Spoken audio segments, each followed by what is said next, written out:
Welcome back to the SBP Podcast Mobile Filmmaking. I'm your host, Susie Botello, and you are listening to episode 175. Hey, we've got a wonderful guest for this episode of the SBP Podcast, Jeremy Gladen, who is in LA. He's an actor. He's also a really good friend of mine since 2009, right before the film festival. We're going to discuss a little bit about that and lots of really cool things. Jeremy, welcome to the SBP Podcast Show. How are you? Thanks, Susie. I'm good. I was thinking of the year, and it was it 2009? Yeah. It was in the spring. It was in the spring of 2009. Spring. Wow. Because when we were up in those mountains, it was definitely winter.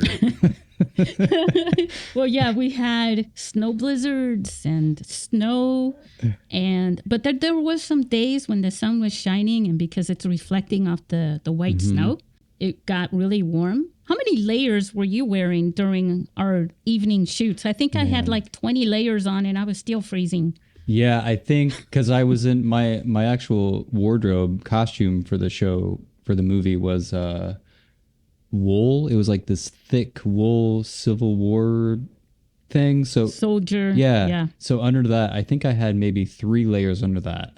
That's it? That's it. Yeah. But I was still cold, so I probably could have used more. I remember that scene. This movie was about Walt Whitman, letting our listeners know. But the girl, the director's sister, and she was walking out there. You guys had fog machines and stuff. Yeah. Or, I don't think they were fog machines because couldn't hear them. I don't know. They were fog. Yeah, they were fog. So she's walking out there, and I mean, she was practically blue. I mean, she was bare except for this little white nightgown. It was, oh my God. And yeah, she had on sandals, I think. So because she was barefoot the whole time. The things that people do and never get paid enough to do. Right? Jeremy, you're an actor, and I think it would be really good to run. I mean, you've been in you have, when I saw, what was that, I See You? Is that the name of the movie? Yeah, I See You. Okay. Yep. It's funny because that was a very intense scene that you were in.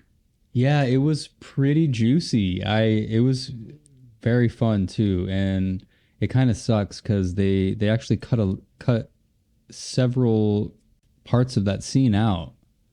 So I had a little bit more screen time, but that's okay. I mean, I was happy that I even made it into the final cut. You know.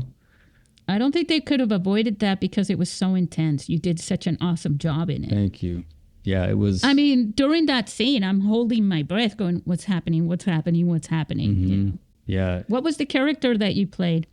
So his name was Tommy Braun. He was so basically the premise of the movie is there's a missing kid and there's a detective that goes to look for him.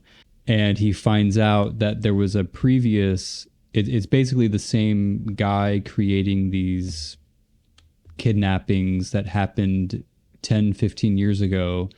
And I play the grown-up version of a kid who was kidnapped around that time, like 10, 15 years prior.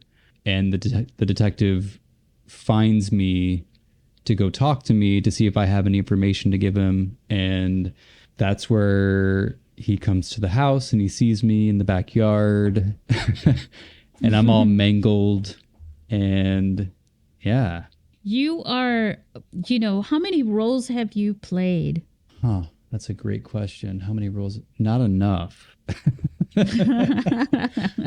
This actually, because your acting ability has always, and guys, I want you to understand this. I'm not saying this because Jeremy is a friend. I'm not talking this up. This is, you guys know me.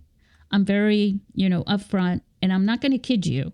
And I want you guys to go, what's your website, by the way? JeremyGladen.com, right? Yeah, JeremyGladen.com, GLADEN.com. After 13, 14 years or whatever it's been, 15 years. That's nuts. I've been pronouncing your last name wrong. That's all right. So Gladen, so his acting ability is impressive, and it only just keeps getting better. And when you go to his website, I would like for you guys to go and look at his gallery. They're all clips and scenes, right, that you've been a part of. And you'll see really impressive acting. And I would say that most of the actors that I've ever met, Jeremy, that have done film started in theater and really did really well in their character development when they were acting on films. Thank you. Would you say that's part of why? Yeah, I think that's a huge reason. I mean, just having access to drama club in high school and then, becoming a thespian and just doing the thing in high school. It was, I mean, I feel like me and all my friends back then were pretty privileged with what we had in high school.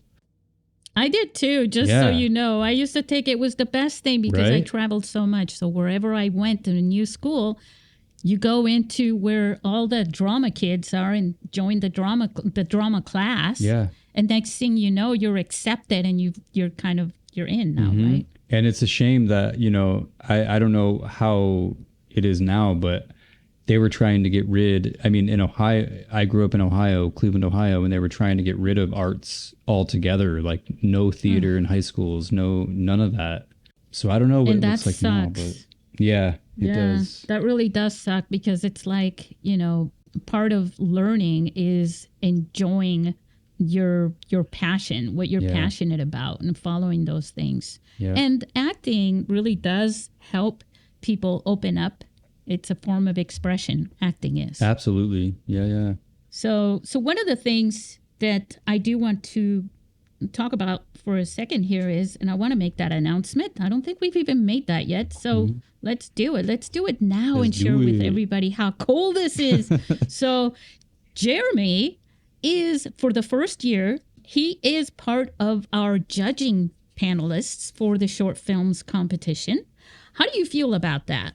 I want to hit a button that makes the clapping sound because I'm super excited. Like, I'm pumped that you even reached out and asked me to do that. I think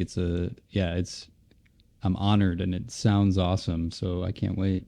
Yeah, I think I'm trying every year, to bring at least one person new in. But at the same time, it's a big deal to be a judge just because I give that part of our competitions is very important because people want to win, and people who win need to know that it's real. It's not, some little flingy thing from some mobile phone film festival. So that's funny. And the other thing that I wanted to discuss with you is I think this is going to help some of our friends who are listening who also act. I've been promoting that actors act. Can you think about that? And sometimes you're waiting around for a long time to, you spend a lot of time, you go to an audition, right? And then you come home and you're waiting, and then you go to another audition, and then you come home with your waiting. And I think there's something that can happen in between, which says, cast yourself, make your own movies. Definitely. Yeah. Yep. So I'm taking a class right now and I have it every Thursday. And so last night somebody had mentioned, they want to go about acting in the traditional way, which is, submitting yourself, your reps submitting you getting cast in like a network TV show or a studio film or an indie project, whatever it is. But then she was like, in the meantime, what is super helpful is creating your own content. And like you just said, casting yourself and keeping that, the wheels greased. I don't know why I want to say that, but yeah, keeping your work as an actor, keeping it oiled and just staying fresh with what you got, however you can. Yeah. And one of the cool things about also doing that is like you might find your inner director like Ron Howard did. Yeah. Right? Yeah. You know, Keanu Reeves. Yeah. I mean, there's so many that have done that. And because, you know, being on set, you learn a lot. And the basis, you know, the foundation of filmmaking is storytelling. Acting too, storytelling. And yes, acting. Everything is about the story. Yep. You know, telling the story. And you tell it with the lighting, you do it with the audio, you do it through the cinematography, you do it through all the, you know, the editing and the effects, you do it through the actors and the characters. And when you're doing all those things, I forgot where I was going to with this. Thanks, Jeremy. Well, I was going to say, you also do it through craft service because that's the best part about a set. Yes. No, but while you're doing all those things and part of that foundation is the storytelling, it really doesn't matter. That's what I was trying to get to. It really doesn't matter what tool you are using to bring that together. You are on set, you're doing all these things, you're witnessing all these things. So when you go to do that on a phone, you're not saying, oh, it's a different camera and I wouldn't know that one from this one. What you're really bringing together to work for you in your storytelling and filmmaking attempt, right? At least at first, is all of that stuff that you've witnessed. The only difference is, oh, you're going to use a phone for the camera. Right. And so everything else you've already learned. And you get to put it into practice. And I think that builds up your confidence too. It does. And it's super helpful to see yourself as much as, I mean, most actors I know they don't like to watch themselves. Me specifically, I'm not a big fan of it, but it's super helpful, even if it is on your phone, to watch yourself back and see, or, you know, even if it is a director and you're looking at your own cinematography, do it on your phone. Why not? We were talking a second ago about your Vimeo channel, because you've shot quite a number of videos on your phone. And when I say videos, they're basically scenes, right? Yeah, some of it, I have some scenes, but a lot of it too is like experimental weirdness that I'm just like, oh, I'm going to do this and put it over here. But most of it's with my iPhone. Yeah. So how did you find that experience? And do you have, now we've known each other for a long time, but I don't know, in your circle of friends, you know, there's several layers, right? Because you're an actor and you're in the industry as well. Do you get acceptance from that? Do you bring that up with anybody? I mean, we were talking earlier and I was talking about, you know, as an actor auditioning with your phone, regardless of what the make or model is of your phone. You know, a lot of casting directors encourage actors to work from their phone. And so what ends up happening is I don't know where I was going with that either. Well, you're using your phone for casting calls, you mean? Yeah, for casting calls. And it's a lot of like, people are like, oh, the competition's getting thick. Like people are using, you know, big production style cameras and like crazy kinds of lighting to like production value.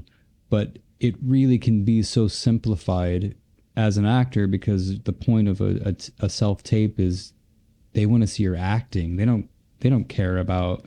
They want to see the raw you, right, basically. Right. So you can use any camera you want, but most importantly, you can use a phone, which is way easier than using, you know, a DSLR or some kind of, you know, other fancy camera. You know why? Another reason is that the phone is so easy, because you do it all the time. It's like always in your hand, constantly. Yeah. You're constantly practicing without even realizing it. Yeah. Whereas if a cinematographer or a camera person per se, you know, they're not out all over town with their RE or Blackmagic or DSLR even. Right. You know, like I have a DSLR. It's not a DSLR. It's an SLR. It's still film, but it's it's a great camera, and I haven't had the thing to use it because first of all the lenses are heavy, and they're and heavy. then you worry about dropping it. You can't just leave it in the car. It's not. My purse is too small to carry that thing around, and and the lenses too are noisy. I don't know if you've noticed that, but I'll try to make I don't know. I try to get fancy, and it's a waste of time most of the time. Yeah, and again, it's just the popularity and the mobility. Mm-hmm.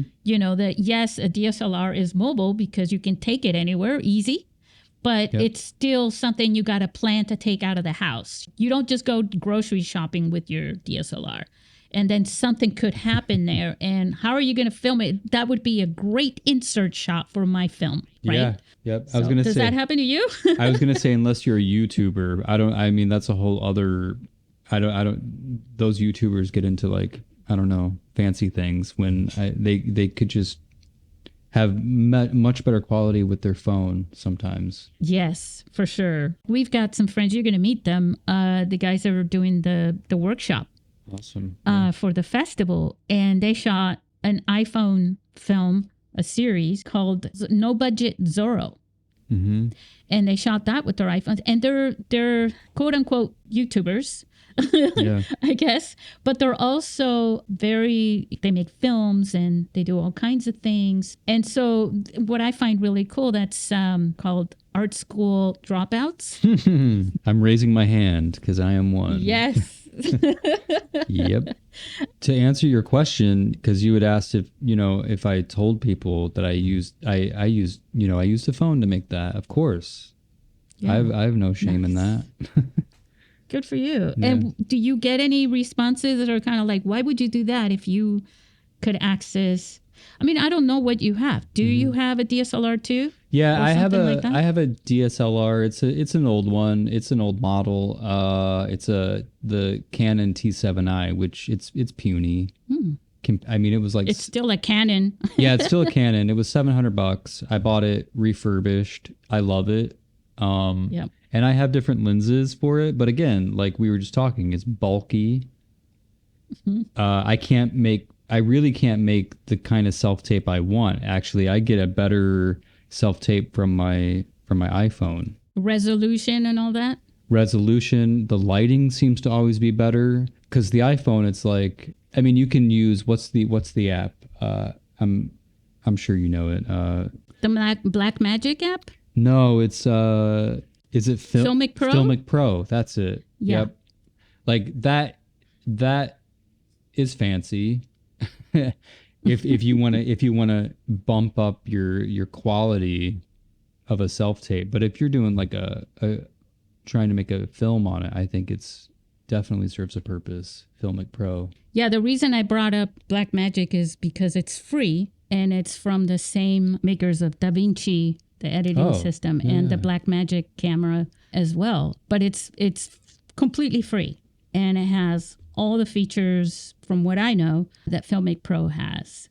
Got it. Good to know. I'll have to download it. Yeah, it's right there. Yep, it's right, literally, like not even 5 inches hand. away. Yep.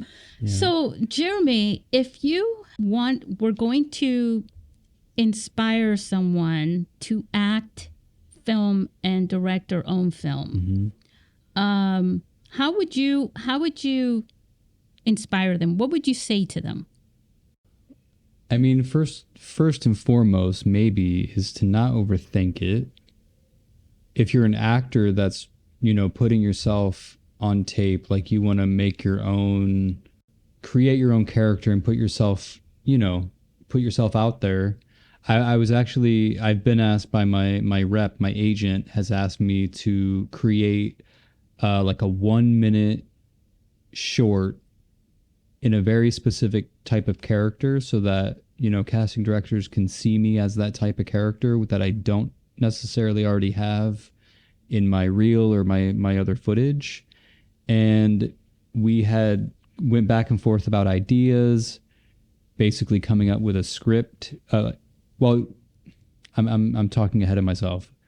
What you want to do is come up with a character that you want to play. Like it could be a dream role, and then write like a 1-page script, dialogue, prop up your phone, because that's what I'm going to use. I'm going to use my phone. I mean, the quality is just as good, and go for it. You don't have to, you don't even have to be, I mean, if it's just to show your acting, you don't necessarily have to be a photographer or a cinematographer. Just get yourself footage that you need. Prop up your phone and hit that record button. But just trust yourself, have fun. I know that sounds lame. No, actually, but it's key to almost everything that we're doing. I mean, yeah, if you're going to work hard, you might as well be enjoying yourself. Yeah, absolutely.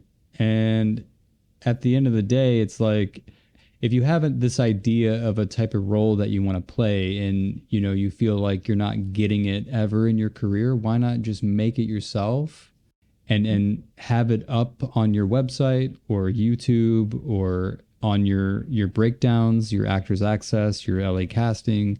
You can have them all on video, have the footage on anywhere you can upload footage, and then people can see you in that role, even if it's just you in your apartment on your phone. Kitchen table. Playing 2 characters. Yeah. I've definitely done that way back in the day. I know. Yeah. I was up the other night. I didn't realize you had so many clips on your website. Mm-hmm. And I was watching all of them. And some of these clips, I mean, how do you colorize them and everything? Yeah, so I colorize the ones that I shoot myself. And then the other footage that I have up there is somebody else has edited it. But yeah, all the things I've shot on my iPhone, I've colored it, or I'll throw on like a cool artsy filter in some app, because that's super easy too. It's like if you shoot on your phone, you can edit on your phone, and you can upload on your phone, and it's so much easier. Yes. And the quality on the phone, you have an iPhone, right? Yeah. So which iPhone do you have? It's old. That's it's okay. Old. Mine's the 13, so. I think I'm one under you. I think I'm the 12. Well, that's still good. Mm-hmm. Do you remember, when I first started this, Conrad Mess shot a film that I promoted a lot to inspire people. Look, you can do this. You can do this. Yeah. And he shot it with an iPhone 4. Oh. And it was called The Fixer. And what he did was he brought it into Adobe After Effects. Mm-hmm. He brought it into Adobe After Effects. He got the sound. He hired somebody online and they did the voice of the actor, because there were no good ways at that time to figure out how to get good audio into a phone anyways. Yeah. So all the post-production with that footage that he shot by putting it on a regular tripod, and he even did rack focus in Adobe After Effects. That's awesome. Yeah. Yeah, it's a great film. And the point of it was that I promoted that film like crazy to inspire people, because that was the very first film I received. And it was like my dream come true. It was like, this is exactly what I'm trying to tell people. This is the future. Yeah. And that was, the iPhone 4 came out in 2010, Jeremy. Yeah. And speaking of that, it's like too, the iPhone, it has all those cool features that you can actually shoot in the phone, not even having to put it in an editor. You can shoot in slow-mo. It's like it does things like that. So it's like already made for you. Yeah, it definitely gives you. And the purpose of that is not because, that's how you should do it. Right. Like for me, I personally think no effects on the phone. Wait till you get it in post, because then you can manipulate everything and then go back and go, okay, never mind. Mm-hmm. Yeah, I would agree. Yeah, because. Right. But at the same time, the cool thing about that is like you can shoot something in slow-mo a scene that you plan to make or whatever, and you can see the effect of that instantly, how it'll look in post after you've implemented it before you shoot it. Yeah. Same with the color, like colorizing. I know the Filmic Pro app, I think you can shoot in, what do they call it when it's like LUTs? Yeah, it's where it's super grayed out, you know, and then it's easier. Log capture. That's it. Blackmagic camera also does that, but I think you have to have, I'm pretty sure, you have to have the 15 for that. Got it. Because the 15 comes with log capture now, the iPhone. It's total game changer. That's now. amazing. Wait, iPhone 15 has that? Yeah. Wow. Well, the Pro and the Pro Max. Yeah. Not the regular one. But if you get the Pro, then you have the color grading. And they've also, well, we'll talk about that more later. Well, I was going to say, too, you were talking about audio. And I just purchased for my self-tapes a lav mic that hooks up to my iPhone. And the sound quality is like 10 times better. Yes. And I paid like $20 for these lav mics from Amazon. Yeah. How cool are you? How cool. How cool. I know. That's awesome. Yeah. Yeah. And they're Bluetooth. So you're not hooked up to a wire. You can be as far away as you. I mean, I think you can only be so far, but you can be farther away than you typically would be if you were like hardwired. Yeah. Like RF signals on the regular labs, you know? It's like, I remember having this poor teenage girl standing on top of this building while I was shooting her from below. And I wasn't even on it, but this is my old video production day. She said she was scared of heights, and I'm so cruel. That's cruel. Like, well, then that's so cruel. You're going to get up there, and I'm going to, with the lavs. And she's like, can you hear me? I'm like, yeah, just do your lines. You know, she was hosting a video. Poor thing. Then I made her get up on the ledge somewhere. I was going to say, there. Was she on a ledge or like the edge of the building? It was so it was UCSD, the university. Yeah. And so I was actually, that was my very first project that I was given, and I was giving full, I mean, it was great. And so on the sign, which is out front somewhere, right? There's this sign that says huge UCSD, you know, all spelled out. And it was like probably about 7 feet high. It's not like the end of the world, but to somebody who's afraid of heights, getting up on a ledge on top of that sign, that was. Yeah, you could probably break some bones from 7 feet. But yeah, there's lavaliers, there's shotgun mics. I've used the shotgun mic. I like Audio-Technica as a brand the best. Yeah. But anyways, that's one of the things that I wanted to ask you as well is I want to go a little bit into, I'm constantly trying to people, yes, you can make a movie with your phone, a narrative film, blah, blah, blah. You know, we are film festival competition for the feature films. Man, they're narrative films. I can't wait to see them. I'm so excited. You're going to be blown away. Yeah. By all of them, even the short films. But yes, the cool thing about it is that the feature films are shot completely with a phone. I allow only from, I think it was like in 2018 that I announced, okay, guess what? You can shoot aerial drone footage. And the reason for that also is because it brings up the production value. Yeah. I mean, there's nothing like M. Night Shyamalan's films, you know, usually always start out with an aerial shot of something out in the woods or something, right? Before they come down into the scene. Oh, are you talking about it's probably my favorite of his, the only favorite of his. Mine is Signs. Yeah, Signs was pretty good. Yeah. Yeah, I loved that movie. I just loved it. I think I probably watched that movie 13 times and I still haven't memorized the lines because I'm that great. And it was Joaquin Phoenix. Yes, he was in it. And what year was that? I think that was 2004, 2005, wasn't it? Yeah, that sounds about right. Early 2000s. Yeah.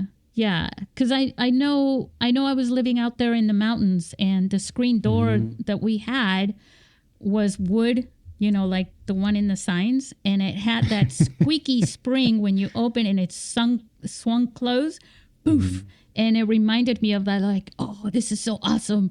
They're using our screen door. And you were also wearing foil on your head. Yes, that's right. Don't lie. So, Jeremy, when you're acting in films, where I was going to with this, I'm trying to promote that, yes, you could do it on the phone, concentrate, because filmmakers, especially independent filmmakers, sometimes, they're experimenting with their cameras and sets and all these things. And I want people to start focusing, first of all, write a screenplay. It's very easy when you're making a short to just say, well, we know the story. We just need a storyboard or a storyline, but we don't really need a screenplay. And I think screenplays are very helpful to actors for character development. What do you say about that? Because I'm trying to get mobile filmmakers to not only make better films, even though they're doing awesome. I'm like impressed every year, Jeremy. But on top of that, to emphasize the acting and the character building, there are a lot of films that I've watched even on Netflix, right? And the acting is not so great, and it just kills the story. It does. Yeah. So you mean for like longer format, like more of a feature than a short? I think in a feature more than a short, but I also would say it's really important also in a short, because you only have a few minutes really to tell that story.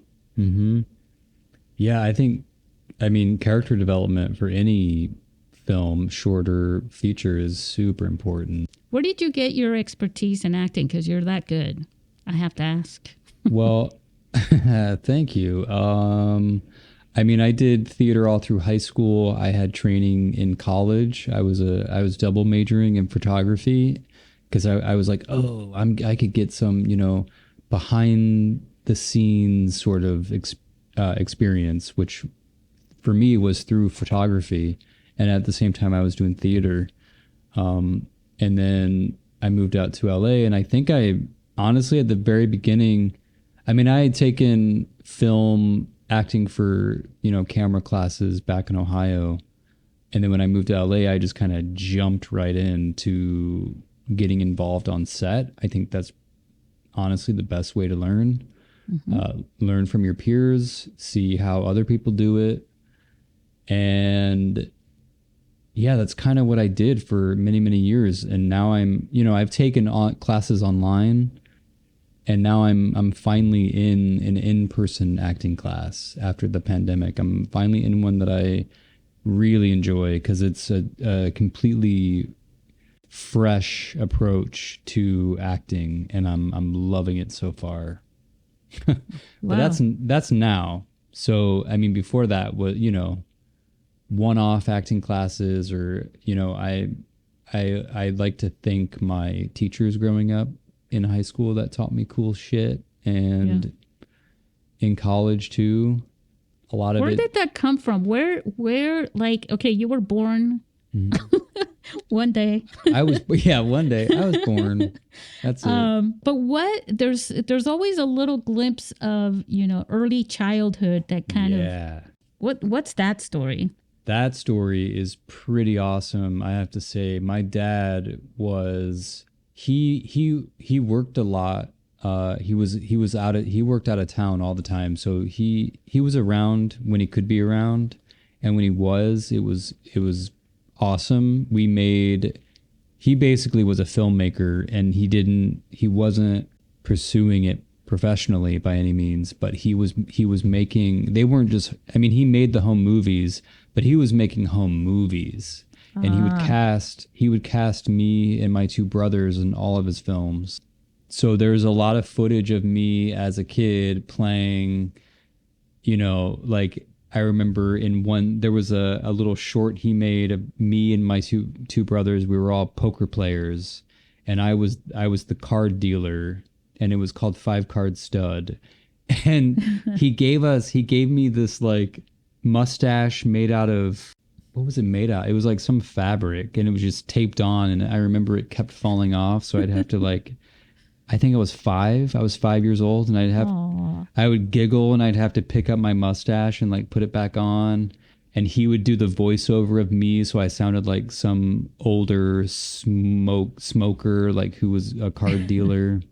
A lot of cool stuff. So I think that's where that came from, 100%. Like inspired by my dad, who, not only that, but he made these movies he called them bits and pieces, where he would take footage from all these super cool like 70s and 80s films, whether they were horror movies or like action films, and he would splice different scenes together and just make this really cool like montage, like these clips from other movies, and that was super inspiring to me. Yeah. And they're all on VHS. You were inspired by your dad. Yeah, definitely. 100%. So as you were getting a little older, like you said you were 5, and then at what point, I mean, he just did this up through your elementary school and stuff, or? Yeah, elementary school. He was always very like wanting to, get like Halloween costumes. Like he was super into Halloween, which made me super into Halloween. Because it's also like, that's like, I don't know, every actor's favorite holiday. It's like you get to dress up and be a different production. Character. It is. Totally. It's a production. Yeah. And the funny thing about it is like, well, I tell people, I'm like, hey, it's Halloween is coming. Grab your phone and start, snagging, some cool scenes. Go to the cemetery. It could even be just shooting somebody's feet walking by. You know what I'm saying, with all the colors of the lights and all that stuff. The leaves blowing. Yeah, it's so awesome. Yeah, I love Halloween too. You're right. That's a very popular holiday for that. So he was doing all that for Halloween, and you're growing up like that in elementary school. And then at what point did you say, this is something I want to do for the rest of my life, I think? Let's see. I mean, I did some talent shows when I was in, this is way back, 6th grade. Yeah, I guess I'd just been doing it ever since, and at home, just performing for family. And then my friends being, stupid and doing silly performance things in, the basement. But then high school came, and that's when it was like, oh, drama. That's what I'm going to do. That's it. And then high school, after I graduated, I was like, I can't be an actor. Like there's no financial status. There's no way I can make a living doing that. Because for one, I was in, Cleveland, Ohio, where it just wasn't a thing. Is it better now? Yeah. So it's great. I mean, if you're an indie filmmaker, it's a great place to be. Even there's a lot of studio films that go through Cleveland now too, just because the tax break is way less. Oh, that's good. Yeah. So it wasn't until after probably like the first couple of years of college where I was like, okay, I want to pursue this professionally. So then that was it. I quit school, dropped out of art school, and moved to LA.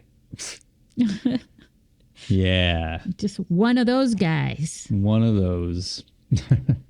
But the cool thing about it is, what was your first casting? What was your first experience in Hollywood, as far as what you would feel at least that was Hollywood? And I'm not talking about the sidewalk or the strip.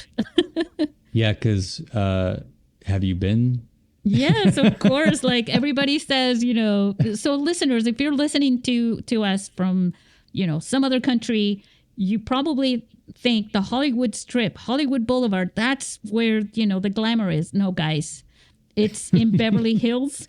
Yeah. Yeah. Yep. It's almost a clown show, on there. And you will whenever see I've gone clowns. there. Yes, you will. Yeah. Yes. It's But quite it's the very spectacle. interesting. It's a setting that is almost perfect for Mm-hmm. movie making though as well. So you were there, and so let's go back to that. What was Yeah. your first? Well, I think when you say Hollywood, I'm using air quotes like Right. Hollywood. Yeah. My very first feature film that I was ever cast in, I was 20 years old in Cleveland, Ohio, and it was a feature horror film called Elementary. That was like the first big production that I was in, and same with my friends in that movie. We still keep in contact, and I love it. It's great because it was all our very first feature. Like, we all came from a theater background, and then here we are shooting this film every night of the week, sometimes on school nights or nights I had to work, days that I had to work. And the director and his pals, they made their own equipment. Like, Oh. yeah, their dollies. They had dollies, like, big production quality dollies that they actually went to Home Depot, bought the piping, they cut the piping, and they built it themselves, and it was mind blowing. I've known some. I remember somebody making a jib for a That's scene for a cool. movie, and it was at my house because we were shooting part of it over when I was living out there in the woods, in the mountains, Yeah, and it that's was cool. like 12 feet long or something like that. Holy- Yeah. Yeah, it was crazy. How do you make a jib? I'm I don't know, curious now. but people rig. It's a lot of the people that rig this kind of stuff. I mean, they're the same people that can build you a car Right. Exactly. in a parking lot. Yep. So yeah, that's pretty cool. And so that was your first. And what was your impression of that? What did you get out of that experience? After that movie came out, we had like a whole premiere for it at the Cedar Lee Theater in Cleveland, Ohio. We got a limo. We did the whole like red carpet thing. I was like, this is fucking cool. The red carpet. Yeah. I mean, it was a blast. And I Just think wait, I'm that- sitting here smiling. You don't see it. Just Yeah. wait till you come to our red carpet. It's a blast. I can't wait. Well, it's a show. It's a Yeah. show. We got the cosplayers, and yeah, it's pretty awesome. I can't Yeah, wait. it was really important when I first started this, Jeremy, that I Yeah. did it in a way that it was an in-person film festival, to say I'm rolling out the red carpet and give people that kind of respect, because look at what Jeremy just said. It inspires you. It's kind of, it's not really all affirmation, you know what I'm saying? Mhm. Yeah, But yeah. it's like that. It's like the icing on the cake, right? Yeah, it is, and it also is like, for like a film fest setting, it's a very celebratory experience. I think it just brings the people together. I think what you're doing is awesome. Thank you. I thought you were Yeah. going to say something about your comparing it to the experience that you had at that screening. And did you also go to film festivals for it, or did they win awards and things, or I that also helps, right? Yeah, that does help. Actually, I have a short film that played tonight at some theater. I don't know, somewhere in Hollywood. Nice. Yeah, so it's making some festival rounds. But that one that we did in Cleveland was, I think they got really close to getting distribution for it, but it never happened. So they just did they self-distributed, I guess is the word for it. Yeah. So there was a DVD, and I think at some point you could buy it. I don't know if you still can. Doubt it. I'm laughing because we had this experience with the Walt Whitman movie. Yeah, There yeah. are people, like where, whatever happened. But I've worked on so many films that were like that. Like some of them, like never made it out, from post-production. The experience I mean, what are you going to say? You Yeah. worked for it. You did your best while you're there. And then, like you said, when they cut out parts of your character in the Yeah. I See You film, it's like, you're like, oh, but you got to take the wins on top of Yep. that, and Yep. you're just, I think that whole scene probably could have been taken out, but I got a feeling that they decided to keep it because it was so freaking creepy, Jeremy. It had that effect, and it kind of, I think the film kind of needed it then before it goes further where it really gets creepy. Yeah. I don't know. It's interesting because, I mean, they could have edited that whole scene out completely and the movie still would have been great. I know. And I know these things because I watch so many films that I know that they have to be a particular running time. Yeah, exactly. The running time. Sometimes I can say to somebody, kind of hint them like, if you could tighten this up and make it better in the end. And some people have heeded to that advice and they liked it, know? Yeah. Yeah. But So you're right. you're right too. Like the wins, you got to take the wins. And that was a win for me for sure. Definitely. Like, I can't forget that scene. That's awesome. Yeah. Well, you're going to get to, what are you expecting? I mean, what are you expecting? Let me rephrase that. My expectations are pretty low. What are you working on next? What's your next big project that you're working on? I mean, outside of coming to San Diego for the festival. Right. Which I'm super excited about. I'm so pumped. Right now, auditions have been slow. I don't really have anything in the wings right now except focusing on my class and doing scene work in there right now. I'd say it's a good time, Jeremy, to hook up with some people at the festival and make a feature on the phone. And I really think you should be the protagonist of whatever it is that you end up making. The protagonist. The protagonist. Yeah, that sounds great. I will say well, two things. One, I did a short film with a director who where the short film's the one I mentioned about premiering tonight at a film fest. Yeah. He brought me on his second project, and instead of being in front of the camera, I was behind the camera as I was the casting director for it. And then I was also the AD, the first AD. That was intense. So props to anybody who, that's what they do. And they do it like full scale every day. That's insane. You're like the drill sergeant on set. Oh my gosh. Yes. Everything, every part of a production is super important, but the AD, man, wow, what a job. Yeah, it is a very important job, but it also is so necessary because that way the director can focus on the vision and work with the character building part with actors. Yeah. Yeah. And if they don't have an AD, it's just taking more from them. Yeah, definitely. So, all right. Where was I going with that? I was going somewhere. Oh, you would ask me like if I had anything going on, but I was going to mention quickly that I did a short back in January, and the director texted me the other day with a screen grab of his editing bay. Yeah. And he basically locked the whole film down. Nice. Except we have one more scene to shoot, and he's not sure if we're going to shoot it. But I will say that was an incredible experience. The director's name is Max Jeffrey, and he's brilliant. And I can't wait to see that.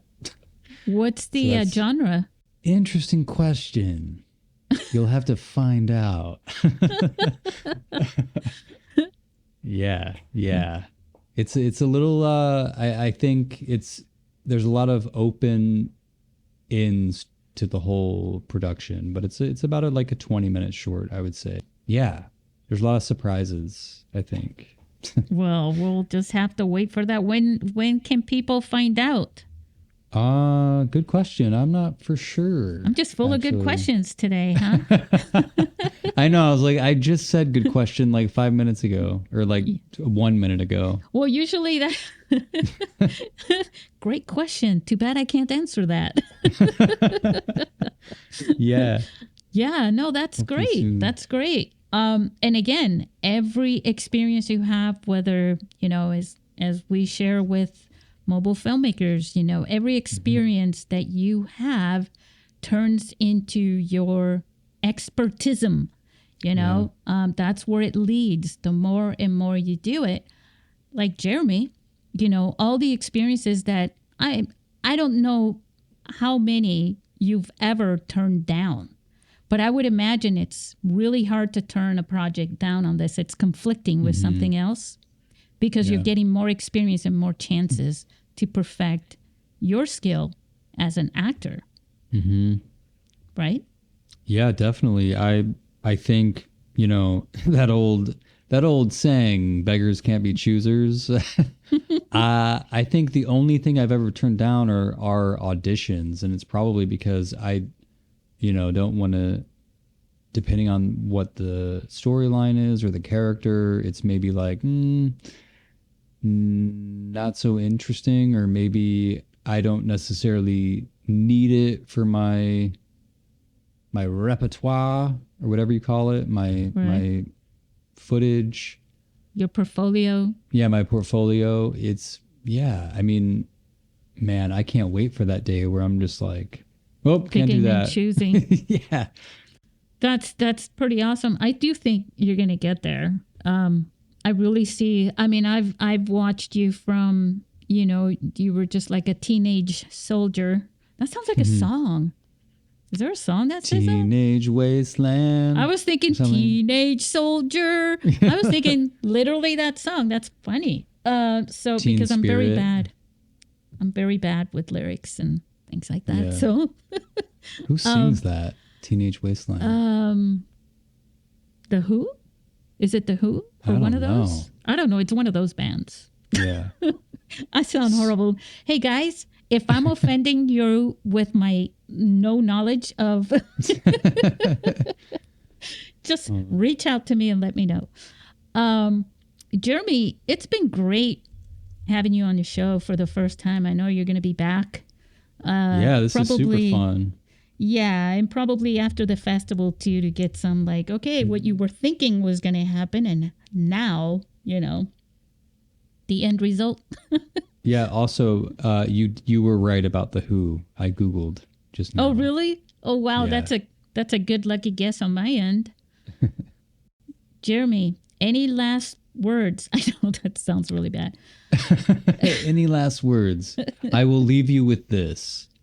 No, actually, I'm waiting. My ears were I like. will leave you with this. So I saw today, and it's inspired me, and it's probably going to be in my back pocket every day for as long as I live. So it was a quote. It wasn't really even a quote. It was more a question. It was, do you want people to like you, or do you want to be free?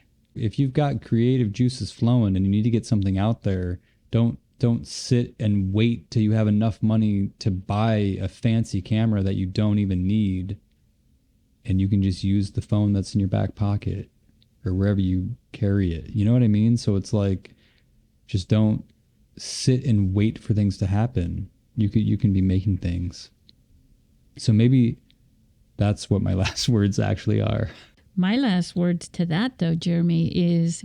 Yeah, tell me your last words, please. My last words to that, to encourage some of your acting friends, our acting friends, is that when you have people in Hollywood who are okay with standing and doing their performing, let me rephrase that, when they're performing in front of the lens coming up from a phone. Yeah. They're still able to do they're not thinking about that. It doesn't matter to them. What I've heard is, this is coming from Mark Hadlow and Jed Brophy, who were in the Hobbit films. For them, it was like when you read a good story, a good screenplay, that's what makes the decision. I want to be in this, and I can play this part, and I want to play it. I accept this challenge. And that's probably something similar to what you're saying, right? Mm-hmm. Yeah, definitely. I mean, if you, like you were saying earlier too, or like we talked about before we hopped on here, it's all about the storytelling. So if you're in it, if you're in the story, doesn't matter what it looks like per se. Mm-hmm. Because if you're in it, then you're in it, and it is what it is. And I like your perspective, and I wanted to share this with our listeners because I think there are listeners who are writing incredible screenplays, mm-hmm. and they're waiting for that screenplay to get picked up. And I'm like, gosh, you literally can just reach out to people who are making movies with their phone, mm-hmm. and share this with them. And don't be afraid to look for really good actors, like Jeremy, to act in them, because if your screenplay is awesome, and it should be, right? You're mm-hmm. always, as a writer, that's your goal. Then don't be afraid to reach out to really good actors. They don't always have to be just whoever will accept. It's like, don't settle for it. Look for the best person that can portray your character. And people like Jeremy, actors mm-hmm. like you, that's your job. That's what you want to do. And you know what? To add to that too, is there is a huge thing happening now in Hollywood where they're calling them vertical movies. Are you familiar with this? Yeah. They are like the hottest thing right now. And I will say I have not personally submitted myself, but I've had friends that have, and I've heard stories and I've read scripts. But explain it to our listeners what that is. Yeah, so basically what it is there's all of these new apps that are coming out that are, short format, so you can watch episodics that are like 1 minute long episodes. Mm-hmm. And there are many different kind of apps that are coming out now that are, like YouTube, watching YouTube shorts, but it's within the specific app, and they're like a series. Like a lot of them are very soap operas. Mm-hmm. There's like mystical elements to a lot of them. They're like romance, high dramas, but they're basically episodics that are shot on phones. And yes. But they're also to be watched on the phone. To be watched on the phone. That's right. Don't submit those to our film festival, because don't do in that. Person. It's also not the right format. No. Right? Like, no. Yeah. Well, it's just like, here you are, you've got the widescreen, and there's only a shot in the middle, and you can only see that. Right. Everything's centered. Yes. Well, you miss out on the cinematic feel, I think. I think that's the challenge of it. You miss out on everything, I think. You miss out on the acting, the storytelling, because and to what you were saying about, writing good scripts and telling good stories, is I think that's what's missing from this whole vertical phenomena, mm-hmm. or phenomenon. Yes, you're right. That's missing. It's missing the quality, like the good story quality, and if you captivate somebody for the story, you've got them. Why not hang on to them and keep them and share the rest of the story? Yeah. Because then when you captivate somebody and you've got them, I mean, mm-hmm. when you have someone in front of you and you're sharing a story, right? Like a little kid or something, and their eyes are just wide open and they're just super focused on you, mm-hmm. you're going to keep that story going. If you're making it up, you're going to keep it going a little bit. Definitely. Yeah. You just, as you were talking, for some reason, I was thinking about, I shot a music video with my nieces and my nephews on my iPhone. I shot a music video. It was like an unofficial video to a Radiohead song. I just remembered that. But that was all on an iPhone. See? and edited on an iPhone. Nice. Yeah. So I don't know you're why already... I thought about that, but All right. So that was the final last words that lasted 20 minutes. No, I'm just kidding. Final last words. The Ouroboros. So the final last words on the final. Well, great. So again, Jeremy Gladen. Did I say it right this time? You did. Do I sound Southerner? Jeremy Gladen. Jeremy Gladen. Over on the online net thing. That online net thing, yeah. Yep. So anyways, jeremygladen.com, and then your Instagram is what? What is your Instagram? Same name, Jeremy Gladen. At it's the at the at yeah. Geez, Jeremy Gladen. Okay, yeah, because I never look at that for some reason. I don't look at handles. That's so weird. So Jeremy, thank you very much for being a part of the show. Thank you. I really love the discussion, and I know our listeners will too. And speaking of our listeners, say goodbye to our listeners. Yeah, bye, listeners. Thanks for listening.